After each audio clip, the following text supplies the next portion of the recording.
When someone tells me that they need to fix themselves, I always challenge that because I do not believe that we are broken. If I think about the healing process, it's not there to fix stuff because these things were never broken to begin with.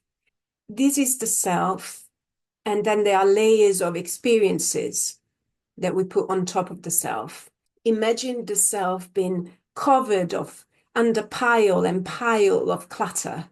And all this clutter is all the beliefs I've built because of that experience, all the defensive mechanism I've started creating because of that experience, all of the emotions that I haven't processed because when I was a child, I didn't have the tools or understanding to process.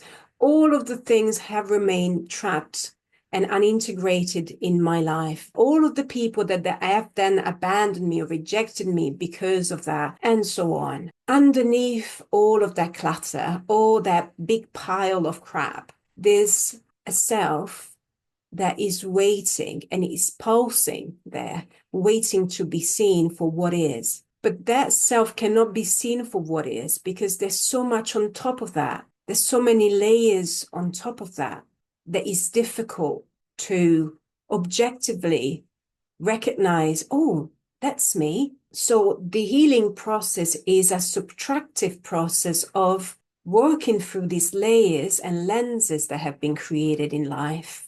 And we all have different lenses. Some people may have more lenses than others. Some lenses are thicker than others. Some are quite difficult to work through because we have spent so much time feeding these lenses, experiencing them. They have become a part of us. We have embodied traits and beliefs, and then we have to work into destructuring these parts and these aspects that we have built in order to survive and make it through life until now. This is not an impossible process. It is possible, but this is a process that takes time, cannot be rushed. Would you lift 100 kilos today? You start with little weights, building that resistance and strength so you can sustain more, so you can build that resilience and capacity to be able to deal with more things, to process things in a way that is not overwhelming or too painful. This is an ongoing process which is called life. For me, life and healing go hand in hand. It's not something that it happens within 2, 4, 6 hours once a week.